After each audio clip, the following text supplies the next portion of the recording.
I'd like to introduce our featured speaker. Ken is going to be giving a talk on how science, psychedelics, and meditation converge to shift our understanding of consciousness and to move us forward in psychology. So Ken's got a exciting talk lined up, and he's got a very unique perspective to offer on this topic. Ken's a longtime friend. He's been a member of the Meetup actually from day one. And he's a very active member in the psychedelics community, and he's done a lot of sort of research and exploring this topic. So with that, I'd like to introduce Ken, and Ken, the floor is yours. Awesome. Hey, everybody. Thanks so much for joining. I'm going to share my screen here, and I'll see and learn along. But so let me know that that's coming up all right. I do, as mentioned, we're going to do, we're going to have a break in the middle of the talk for questions. So you can certainly, if you have any in mind, you can pop them in. If you don't feel comfortable asking them verbally, you can pop them into the chat, and we'll be kind of keeping an eye on that. But then if, during the break, we'll, if there's written questions there, people can ask them, and then we'll do questions. So we'll do questions in the middle and then questions at the end, and then, move on to the kind of separate second section of the meeting on with the breakouts. So here we go.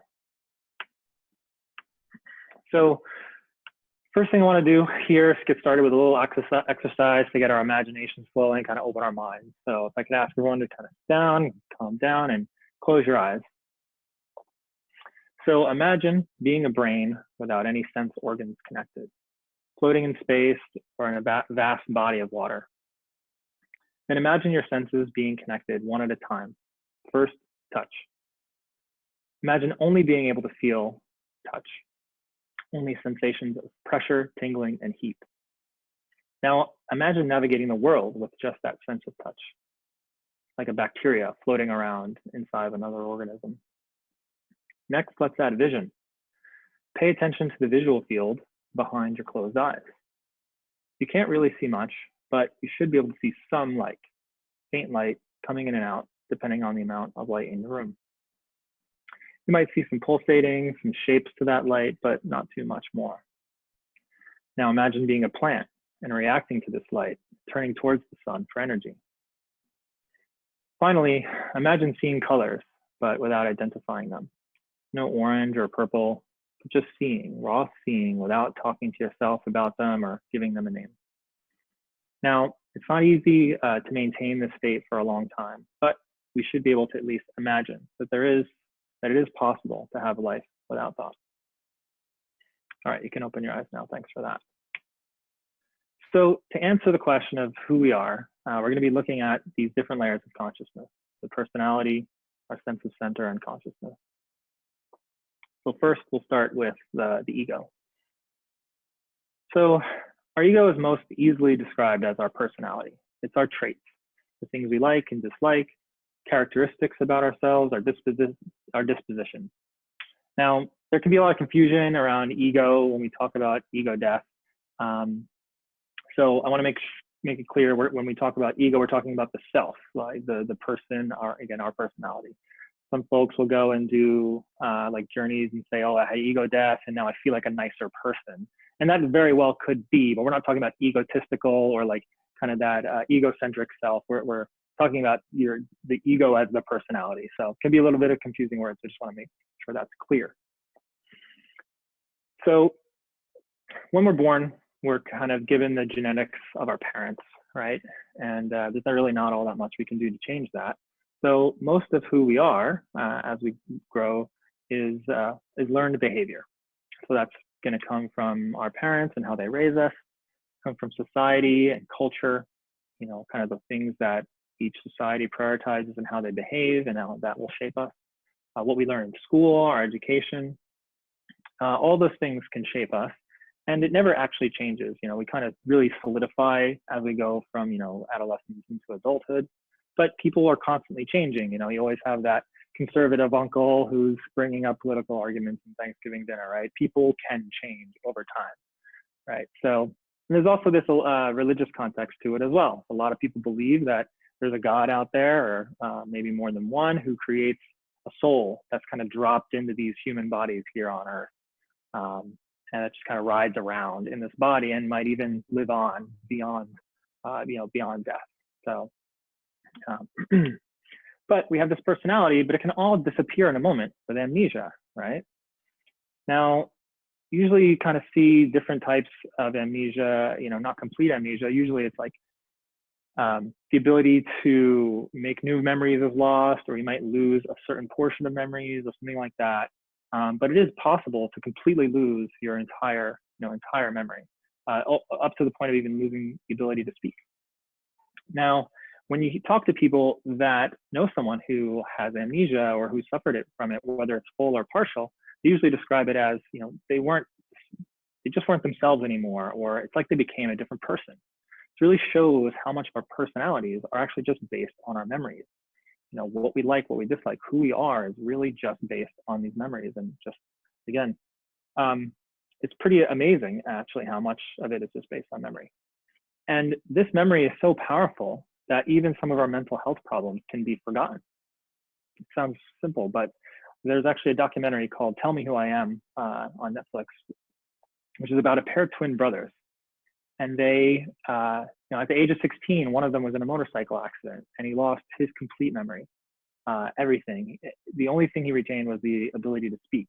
He didn't even recognize his own parents. He didn't know anything about himself. He didn't know his name. He didn't know anything. He only recognized his brother because they looked the same. So, after they go home from the hospital and he kind of physically recovers, his brother helps him out trying to rebuild his life for him.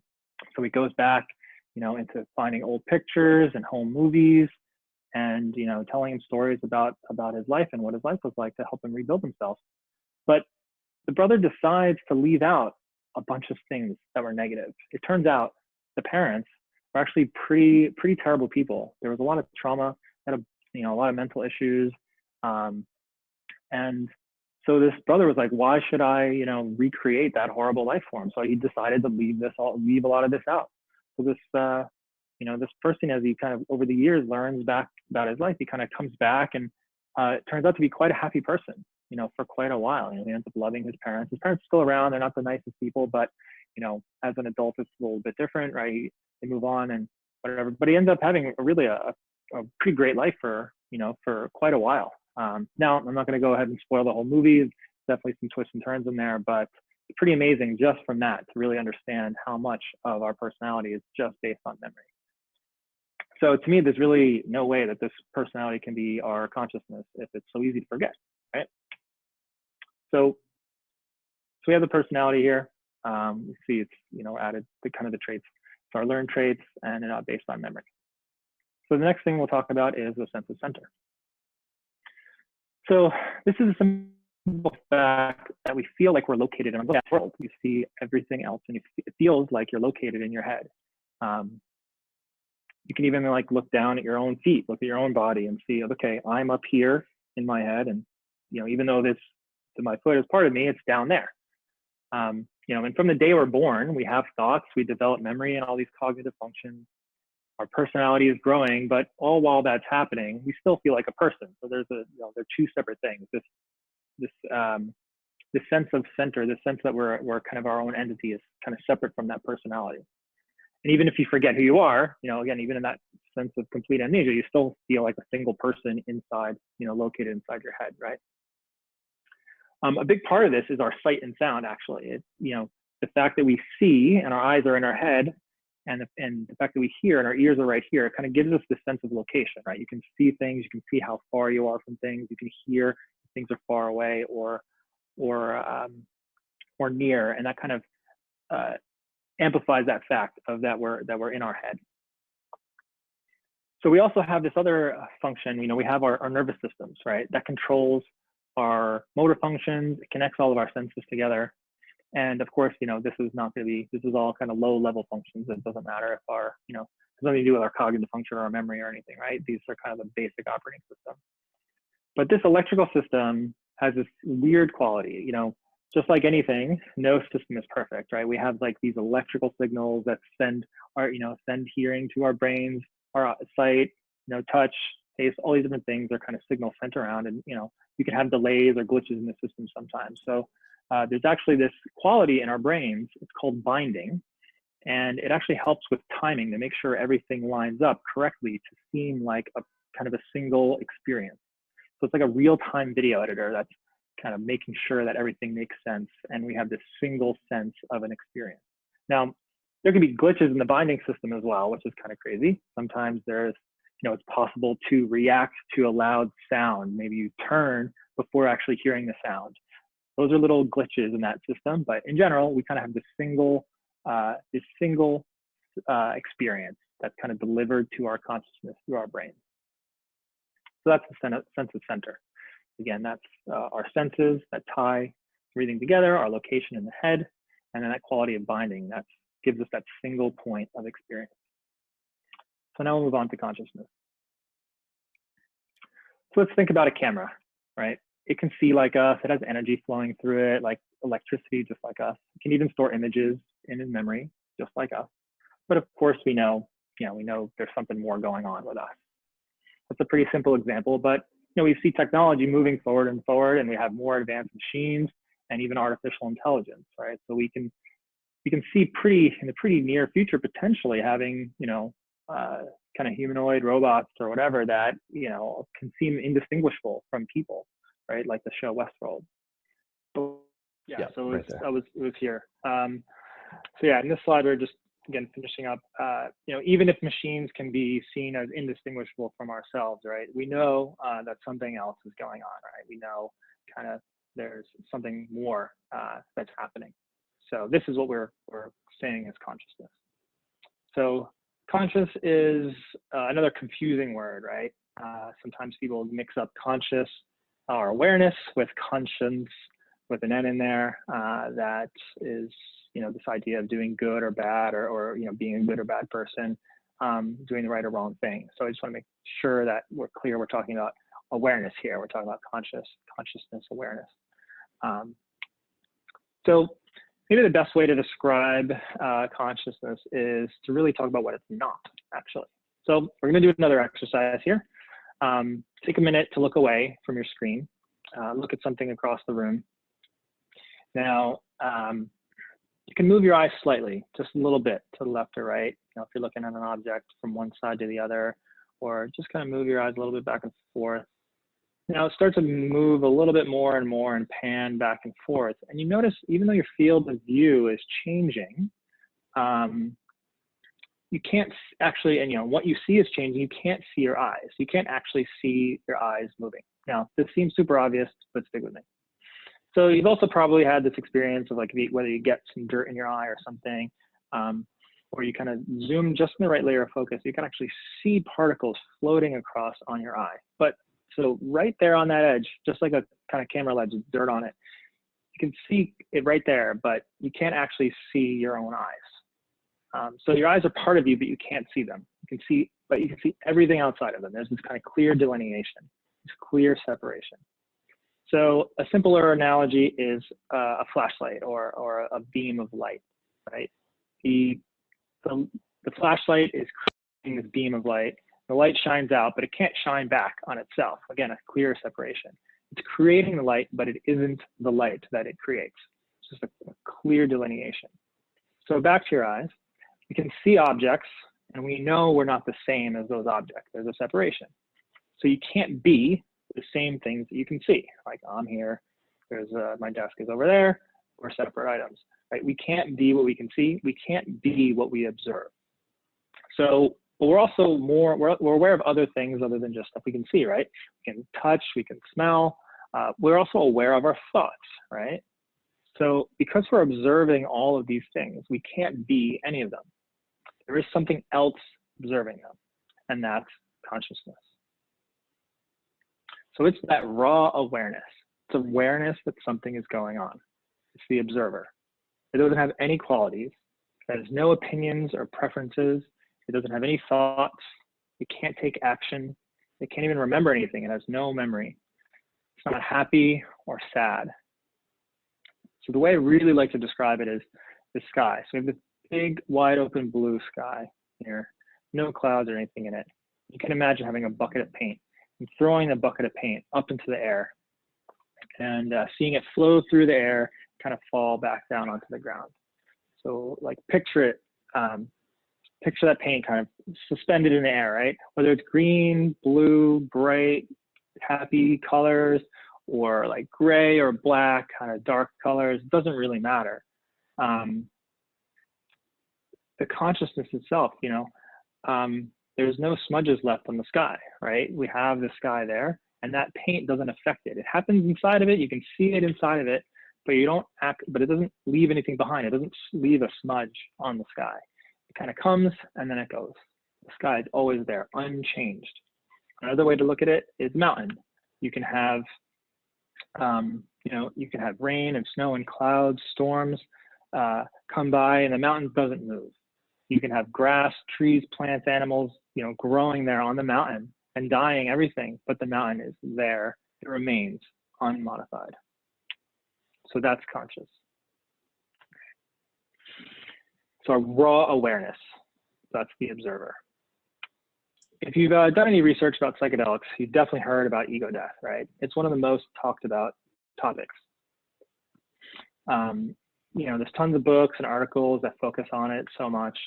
And sometimes I even think too much, right? So you have Michael Pollan's book, How to Change Your Mind, which I absolutely love, but he talks about ego death so much in there that I think it actually sometimes gets people, it happened to me, it was very much so like kind of a little obsessed with ego death and constantly chasing it. But nonetheless, it is a very important thing, and it has a lot of, there's a lot of good things about it. So that's what we're going to be talking about today.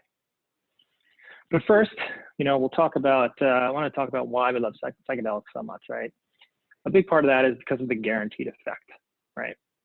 You can do years of therapy, and maybe that seems like it moves very slow and you can't make a lot of progress.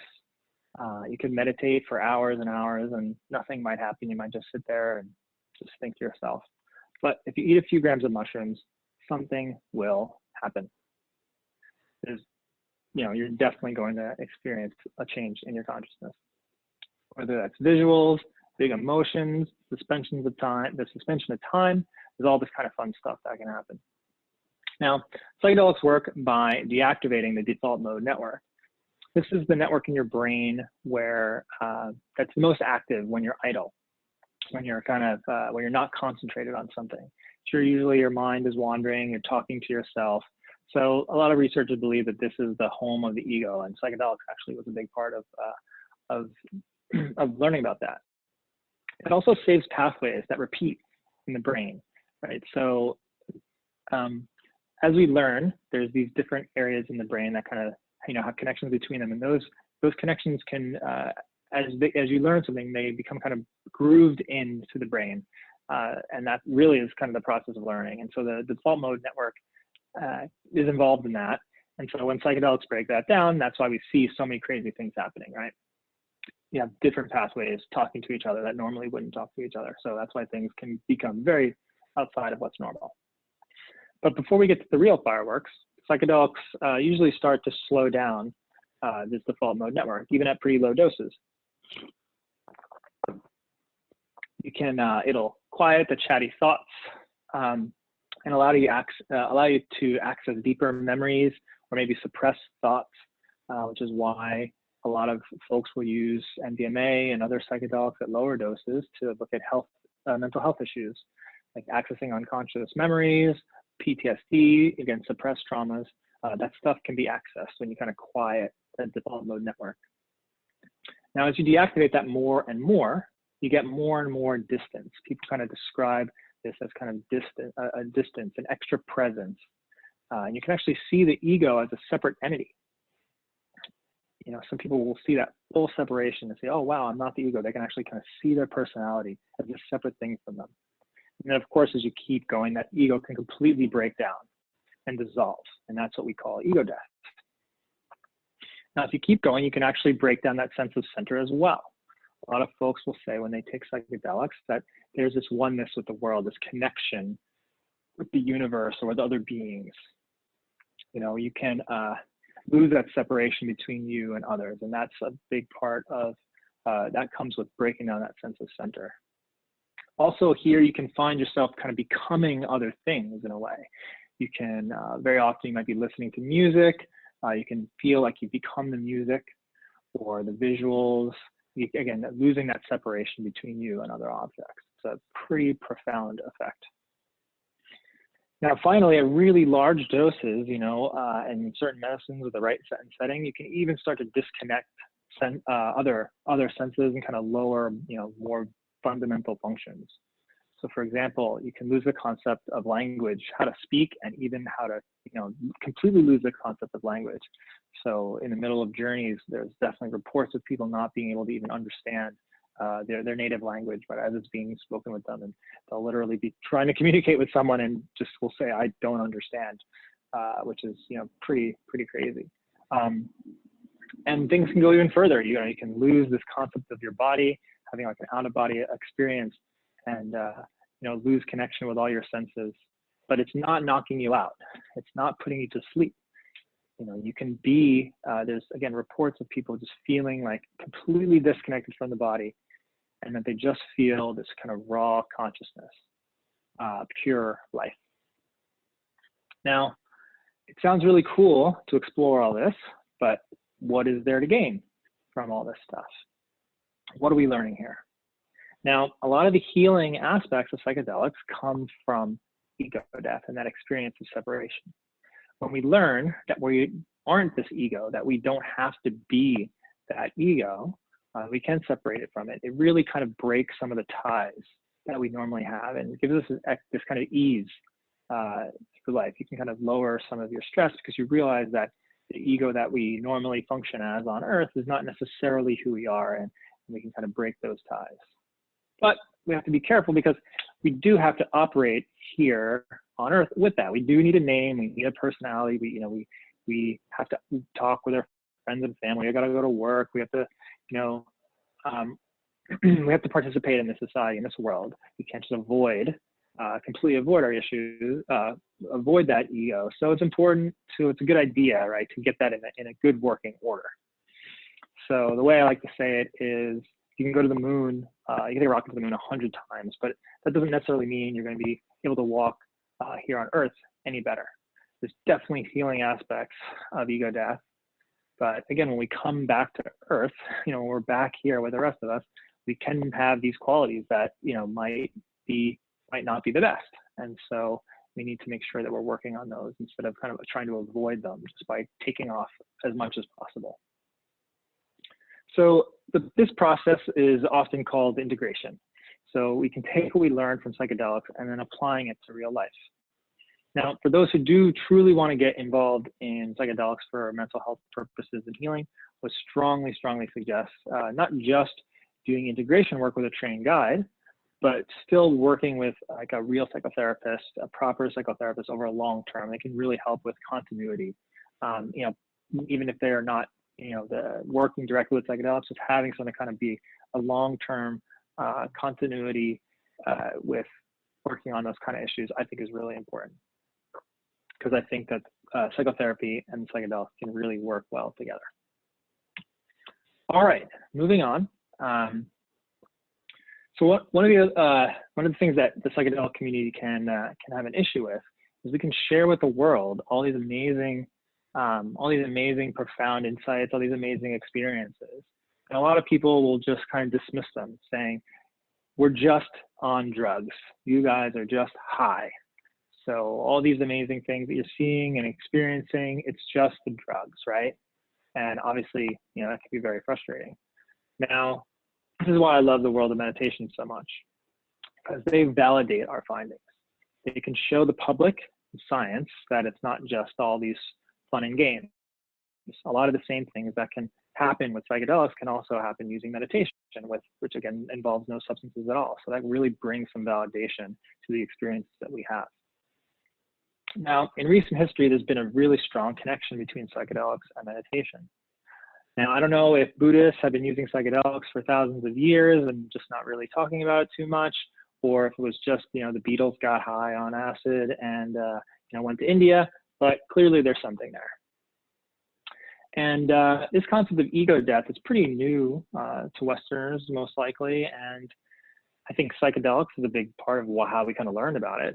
But when we look at, we have this most of us in the West kind of have this hundreds of years of Cartesian philosophy as our base level of understanding. I think, therefore I am, or maybe religion, right? What we were talking about before, that, we're this personality, this soul. But the Eastern traditions, Eastern religion, Buddhism, Hinduism, and others, they're actually quite familiar with this idea that the self is an illusion. Actually, one of the words used to describe that is emptiness, and kind of basically it's just a different way of describing consciousness. That it's that it's kind of that base level that's empty of thoughts, personality, anything. It's just, as we kind of discussed before, like the sky. So emptiness is a term that they use to describe that. And now, as I said a minute ago, you often hear that you can experience a lot of the same kind of peak states in meditation that you can the peak states that we go through in psychedelics can also be had with meditation. So that's exactly kind of what we're going to go over here. States of bliss, intense visuals, maybe out-of-body experiences, it's all very much possible. And it makes a whole lot of sense because meditation deactivates the default mode network, just like with psychedelics. So we understood that the default mode network is most active when you're not concentrating on anything. So when you're doing these meditation practices around, which is deep concentration and focus, it makes sense that the same kind of things will happen. So in general, we have two different types of meditation, dual and non-dual. So dual meditation practices are more like concentration and mindfulness, which is observing the contents of consciousness and focusing on objects. So most common you'll hear about is breath meditation or a mantra, which is a phrase, or focusing on a sound, something like that. We're always paying attention to objects that are separate from the self. Now, one of the issues with those with dual practices is that it's really hard to reproduce that loss of self. Sometimes it can take a very long time, hours and hours or years of practice. And a lot of the schools actually reserve it as more of an advanced technique, only for advanced students. And sometimes it's just hard, it's just hard to reproduce. You could go on a retreat and maybe it will happen, maybe it won't. If it happens, awesome, but it's, again, very difficult to reproduce.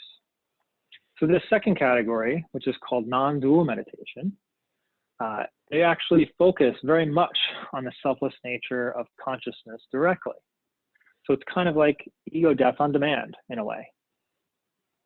Now, when you learn these non-dual practices, you also have to have a base level of concentration required. So you're going to be both learning dual and non-dual practice. You're doing concentration practices, but then also this kind of non-dual practice. Now, what is that non-dual practice? What is it like? Well, there's a few different forms of it, but it usually involves kind of looking directly for that self, trying to actually locate it, and then realizing that you can't find it. And it sounds kind of weird, but when you are able to accomplish something like this, it has a lot of the similarities as ego death. You can forget your name. You can forget memories about yourself. You can have lapses in thought, even if it's only for a few moments. But it's a lot of the same qualities as ego death. Now, you can also lose the sense of center.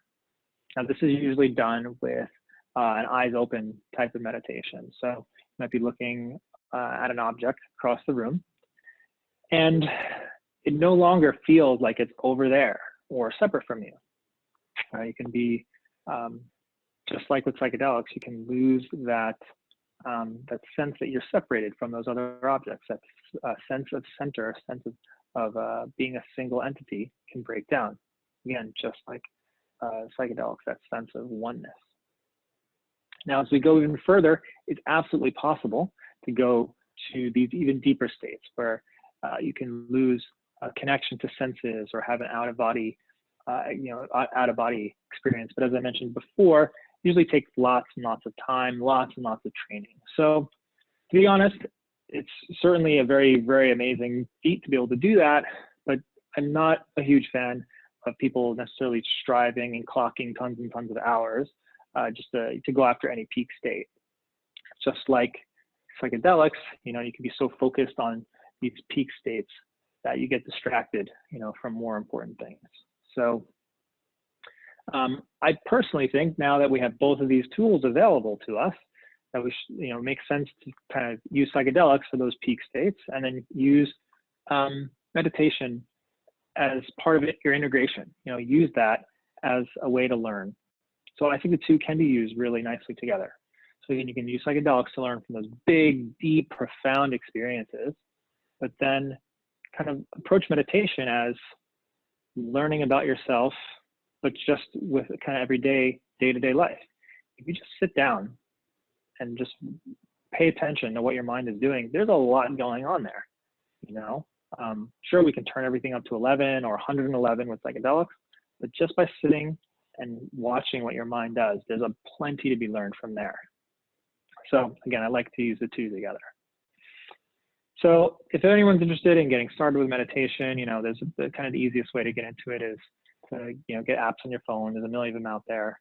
And one of the most frustrating things for a lot of beginners is they feel that they're supposed to not think, that they're supposed to chase away thoughts or being able to concentrate so hard right from the beginning, and they're always getting distracted, and it can be really frustrating. And I will say myself, I still fall into that all the time. Even I can have a bad day, and I'll just be thinking about what I'm going to have for lunch, or what I'm going to do with the rest of my day, or the big meetings I have coming up.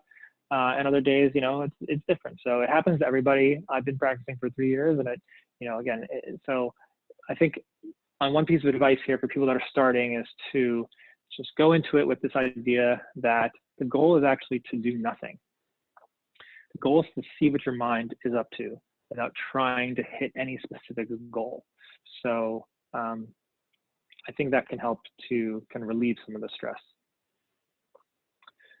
So if you want to go any deeper into practice, of course, you have this, you have some options. You can, excuse me, I'm losing my voice a little bit. My allergies are getting to me. You can, if you want some more individual or in-person instruction, you can get involved with a group. There's lots of different meditation groups around, and but you have to be, be ready for a little bit of religion to come along with that. So it just happens to be that a lot of these, a lot of these amazing meditation practices and insights about our psychology are, have come from these Buddhist and Hindu traditions and religions, and they, they have their religious dogma that they bring with it. So, most of the time there's really not too much to worry about. You can kind of cherry pick the things that you like from them and get the teaching without having to kind of sign up for anything.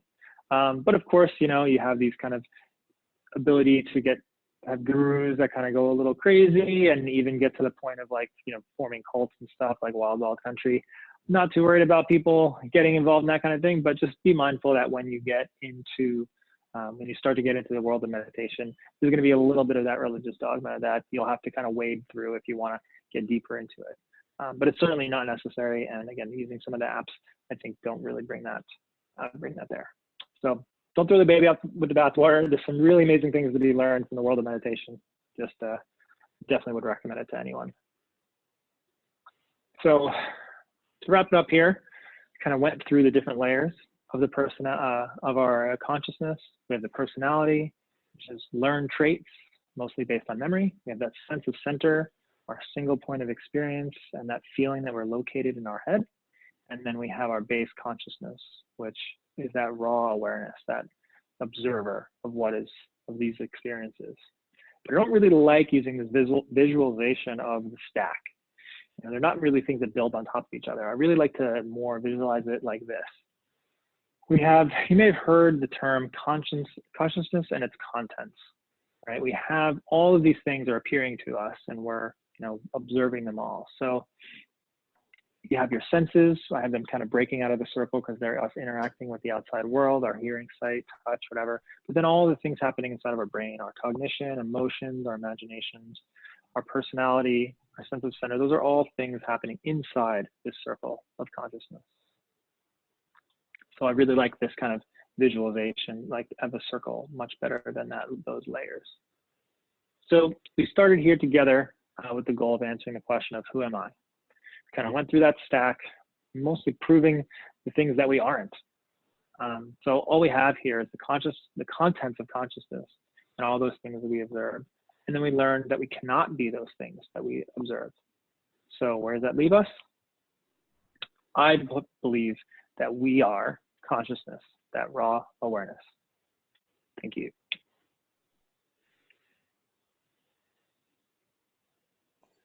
Awesome. Thank you, Kenny. Absolutely. And I saw Brad and potentially some others clapping as well, but they were muted, so you were unable to get the feedback. Thank you so much, everybody. Thanks for listening. I hope you learned something. That was really good, Kenny. I've got 4 or 5 questions listed out myself, but I don't want to abuse my moderator privileges, so I will open the floor first to other people to ask their questions. I'm going to stop the sharing so everyone can kind of see each other on video now too. Keep in mind you can kind of change different views of Zoom so you can see the whole. If you go to gallery view, you can see everybody who's connected. So I see we have also. Sorry. Did you want to keep the recording going for the questions? I can't remember. Maybe for the Q&A we'll keep it going, and then for the small group sessions we'll get rid of it. Perfect. So I see the first question from, I'm gonna butcher your name, but that's okay because people butcher my name as well. So this is from Ritu Randhawa, and you're saying you're saying that meditation can give you the same high conscious awakening as psychedelics. Is it either or do they go together? So I think I did definitely address it. And Ritu, if you want to unmute, we can definitely, kind of go back and forth and speak. Did you want to add any? Hi, I can see you there. Do you want to add any detail there? And maybe pronunciation of your name, so I don't butcher it again. That's all. That's my last name. Oh, okay. Yeah. So I was reading this book. It's called "Be Here Now." I don't know if you've heard of it. Yep. Yeah, I haven't read it, but I'm familiar with it. Yeah. Oh yes. So it said so the author was experimenting with LSD and all of that, but after a while he started coming down. Oh yes, I have that too. Nice. And so the author experiences like coming down. So, and he learns that some people have the same level of high. It's like a constant while you meditate. So I just wanted to know, so it's like meditation, if you do it over time, does it give you the same high or the conscious awakenings or awareness as psychedelics? Yeah, so absolutely. I mean, I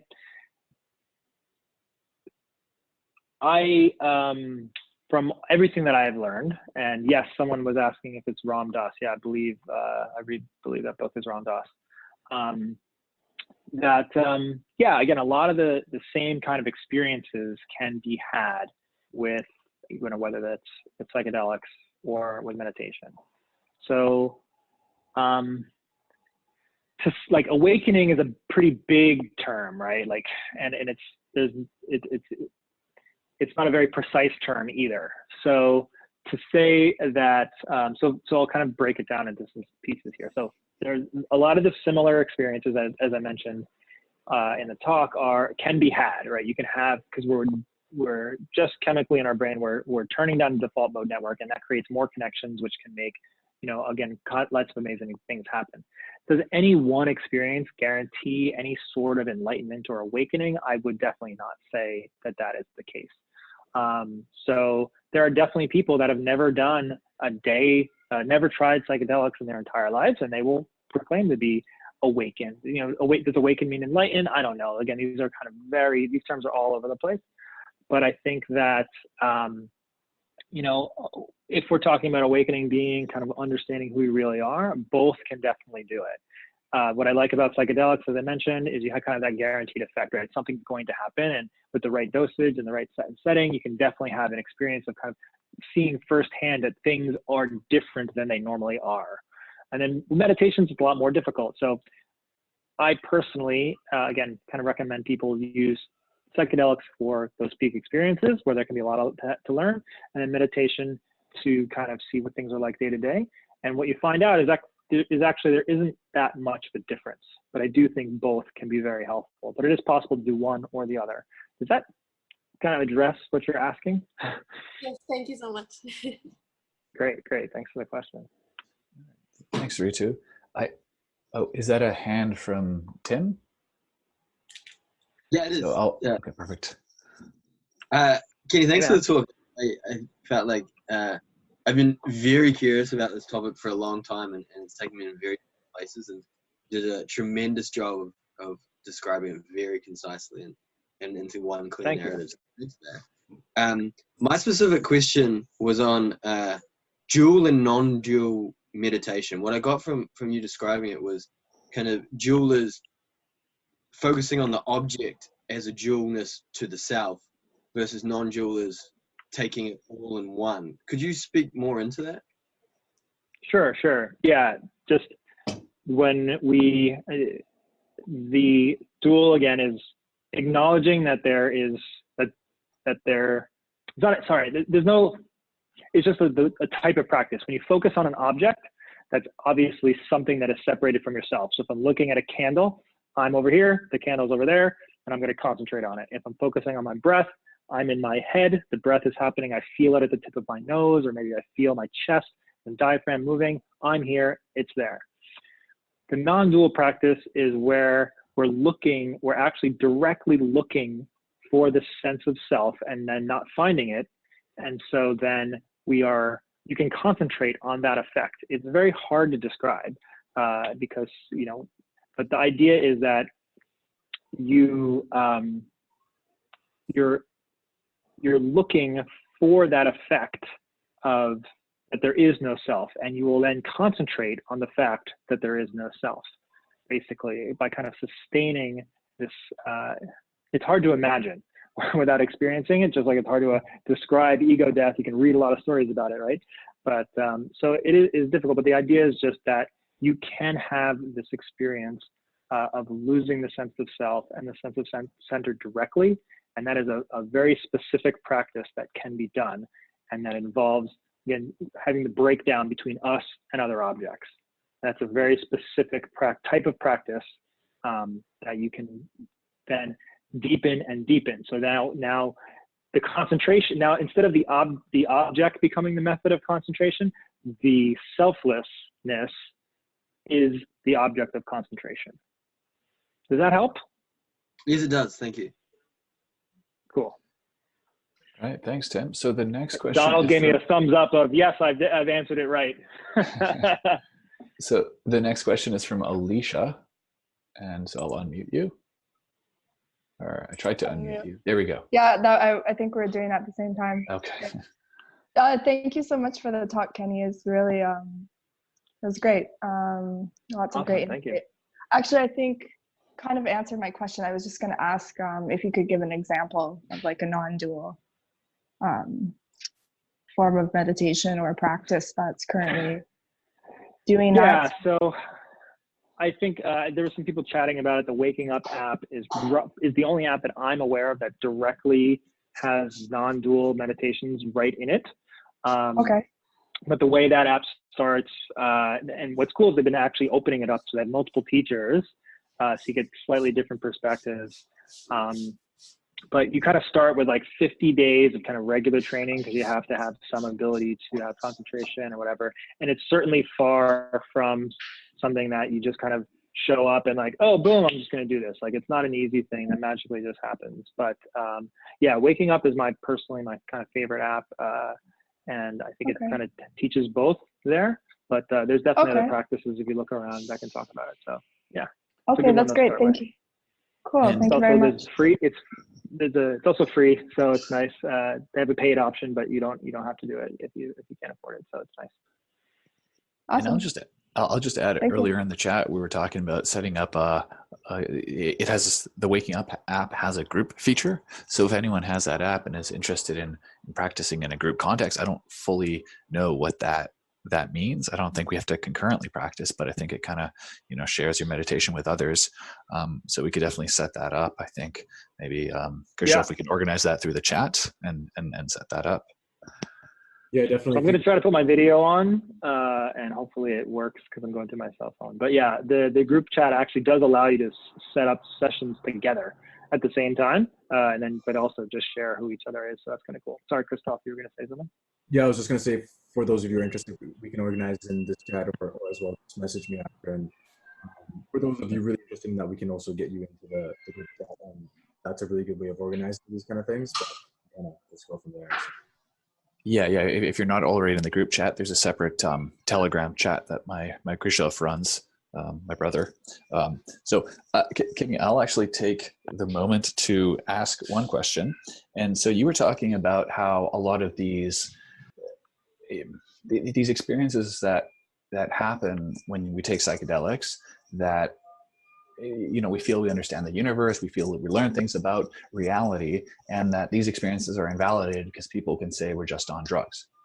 But you were suggesting that the fact that people can occasion those same states through meditation or even other practices, that validates them.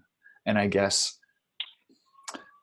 I guess I don't see the direct connection to the validation there. So, I mean, could we not just say that that's, still just an altered state of consciousness that shouldn't inform our normal understanding, our epistemology, our ontology? Yeah, I mean, I guess the way I like to think about it is kind of like in science, right? We have to replicate experiments, so someone can do a study and they get some results, and great, awesome, you prove something, but we don't really start to actually buy it until we have separate groups also doing the same thing to help spread, obviously multiple studies from the same group, but then having other groups kind of doing the same thing and getting the same results really starts to bring trust that there's something there. And I think the fact that we're not adding a substance into our body to kind of make something happen is really the difference. So yeah, there are definitely other ways to have these states as well, holotropic breath work and other things like that. But I guess I'd say because there is no substance being added into the mix, there's no chemical, there may be chemical changes happening inside the brain, but we're not throwing in a very powerful substance. To me, that kind of what makes the difference. But I'm far from a scientist, so if someone wants to disagree with me, I'm just kind of saying my own feelings here. Does that kind of addressing what you're talking about? Yeah, it does. I'm getting a sense of where you're coming from with that. The triangulation of the results. Yeah.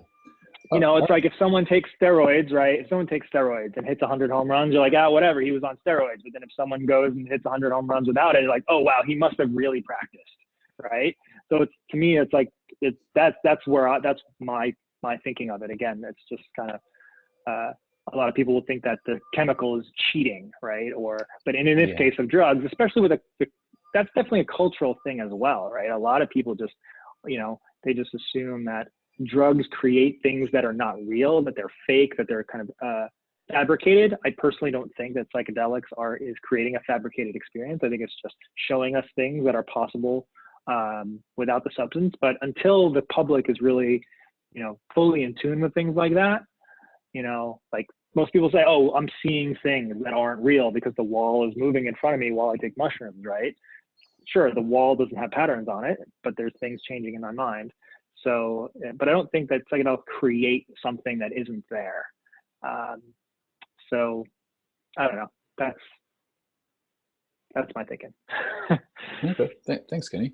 And so Evan has his hand up, so we'll get to that question in a sec. But just to give everyone a bit of heads up, so we'll probably do Q&A for another 10 minutes. We'll go into a small group session for 30, 35 minutes right now, I'm thinking, and then we'll have another 10, 15 minutes at the end, to bring it into the bigger group again and kind of go over any last questions or anything like that, and to wrap it up. So just to give everyone the plan, and with that, I'll let Evan ask his question. Unmute. There we go. Hey, so yeah, it was a really good presentation, and I just wanted to get your thoughts on the idea that consciousness is an emergent property because of all these things like ego and sight and hearing and touch and things like that. Like, what's your view on? So this is going to probably be a topic of another talk that Paul and I have already been, and Christoph have been discussing, because Paul is really more of an expert on this than me. But I will give my basic kind of thoughts on it. I actually was considering bringing this into the talk, but I already rattled on for 45 minutes just on this basic, so I didn't want to get too far into it. Yeah. This is a question I don't have the answer to, but I can quickly just give two different perspectives that I'm kind of aware of. One is, that consciousness emerges at a certain kind of level of sophistication. So, right, if you got a powerful enough CPU, you can do the most cool stuff. Like my phone, my phone can take the portrait mode pictures, and the old one can't because I don't have as good as hardware, right? So a lot of people will think that consciousness kind of emerges when you get to a certain complexity level. So we assume that, obviously we assume that beings like us have the same consciousness as us. So we assume that some animals do, obviously the ones that we're most closely related to, but at some point we assume that drops off because they just don't have the hardware to maintain it. The other aspect is more that it's kind of more of a lower level function. So you kind of like two different pieces of the brain. If I kind of show the brain here, you have like the brain stem and like all the base level functions, all the autonomous functions, and you have like the cognitive stuff that's happening on top. And the other kind of side of thinking is that the consciousness is actually a property of that base level of thinking. So it's more like from the systems that are keeping our heart going and our nervous system, as opposed to the really high level function that we have. So in that level, then it's like, wow, what kind of being might be conscious? Like something with the tiniest little brain, is that also conscious? But then you have the third level, I guess, would be panpsychism, which saying is that maybe everything that's alive, or maybe everything in general, has some form of consciousness, and that's a whole nother ballgame.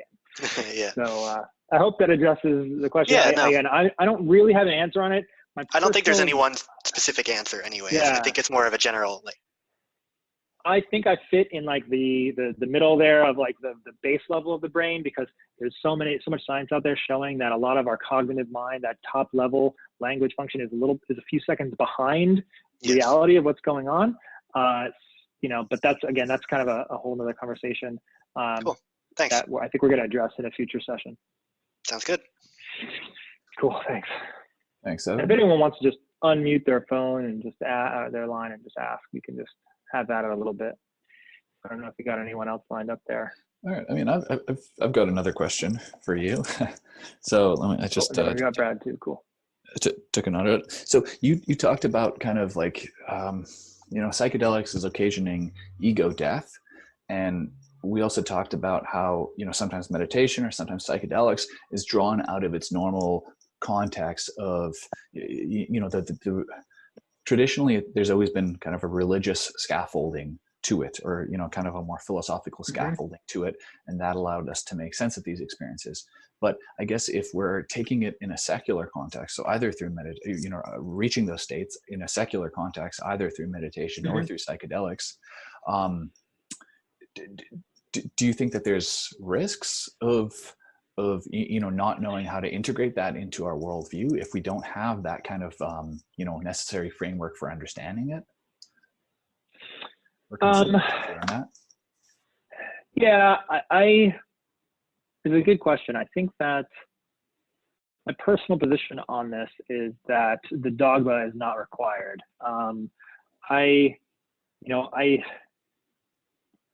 I will admit openly that I am a recovering religious person, and you may see me recoil pretty hard against dogma, just from feeling misled in the past, just from my personal history, right? But there's certainly a lot of good lessons that come along with any traditions. There's a lot that can be learned, and just like anything, you can go too far with anything.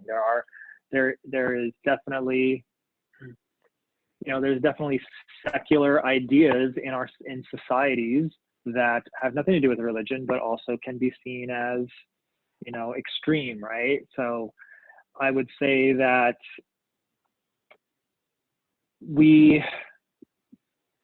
using anything skillfully whether it's a psychedelic substance, whether it's meditation, you know, does require some rules, and, you know, and just being kind of a generally, you know, smart and wise person, or getting advice from people who are wise without necessarily taking on a belief. I think that's really the big thing for me with religion, is belief, having to just take something that I can't test. And that's what I actually like about the root of a lot of even Buddhism.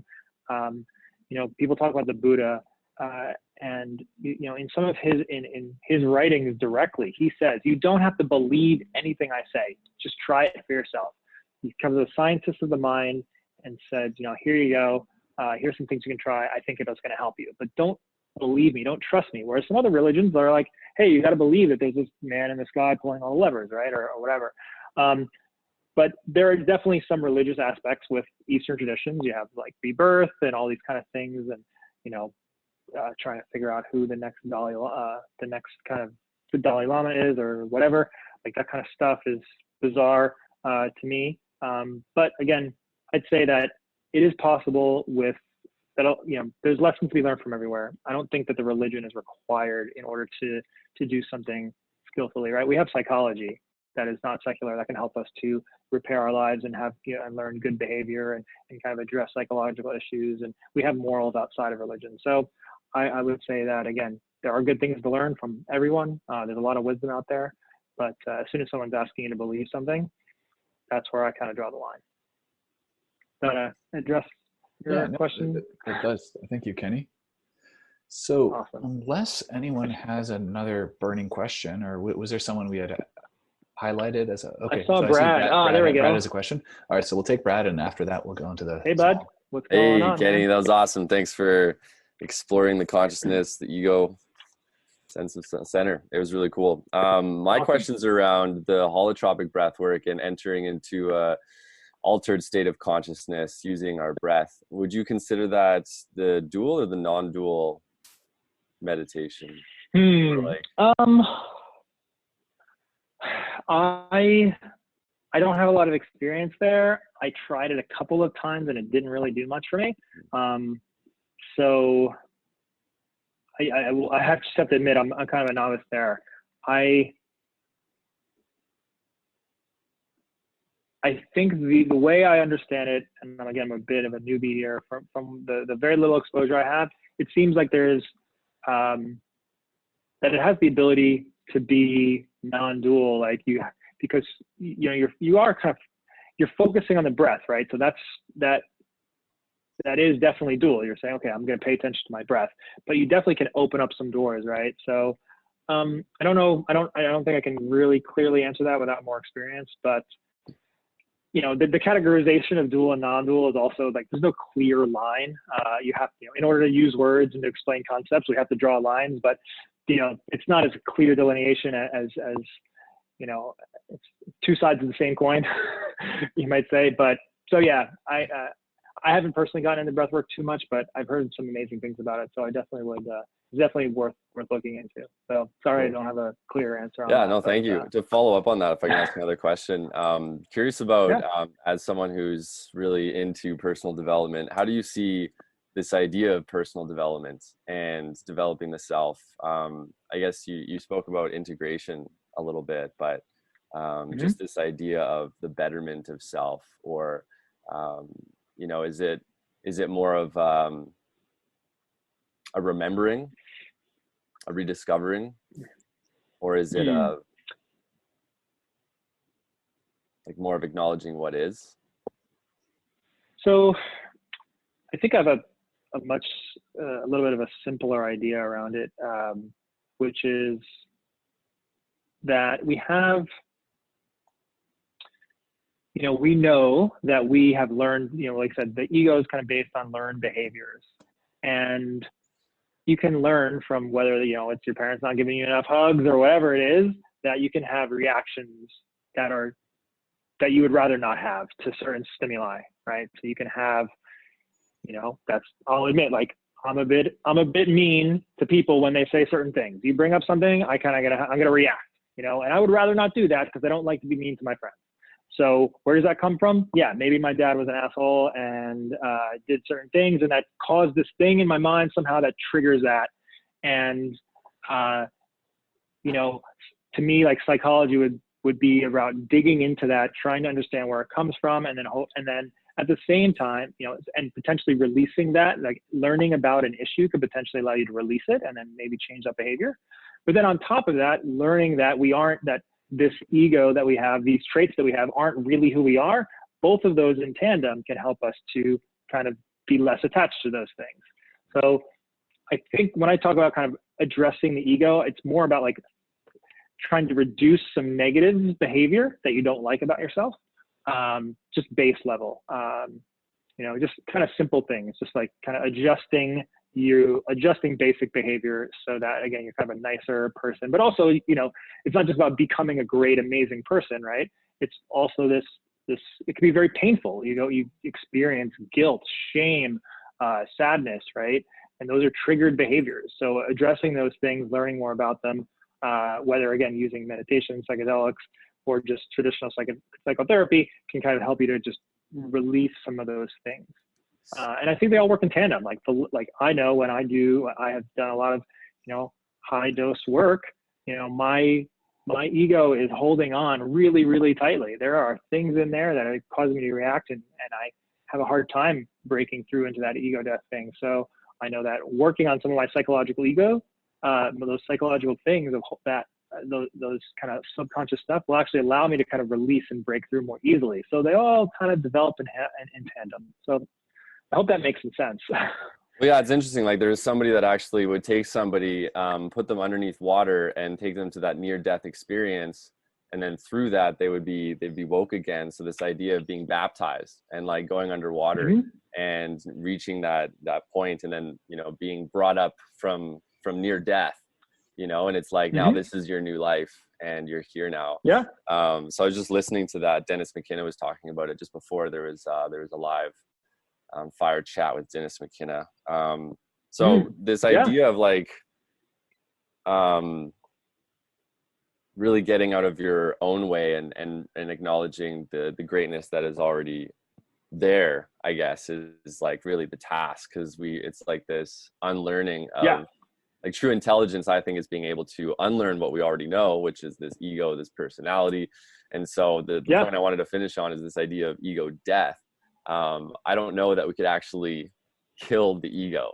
And so it's this interesting conversation for me, because I think like the ego is always there, and it's like how to transform the ego and have that through, like you said, a pattern of learned behaviors. And so it's really about the law of Goya, get off your ass. You know, I love this forgetting that concept. I absolutely completely agree with it. And I hope that I didn't maybe I didn't explain this clearly enough. When I talk about ego death, that's just temporary. Like it's coming, when that drug wears off, you're coming back. Like it comes back. Ego death is not a permanent thing. It's not a one-time deal. And I apologize if that wasn't clear in the talk. Not at all. Like, we have these, okay, because like it's coming back. Like I said, I think it was saying like this is the operating system we use on this earth, and we can go ahead and break it up, you know, with all these different methods, but it comes back. So I think it is important to work on all these aspects. There's definitely people who get way too caught up in just, again, trying to just have these peak experiences all the time. But yeah, I completely agree with everything you're saying, Brad. So, and of course, everything I'm saying here also, these are just some of the options. There's a vast world of modalities out there. So I won't want to seem like this is the only way to better one's life, right? This is just the kind of stuff that I'm familiar with. So there you go. Thanks, Brad, for the question. It was really good.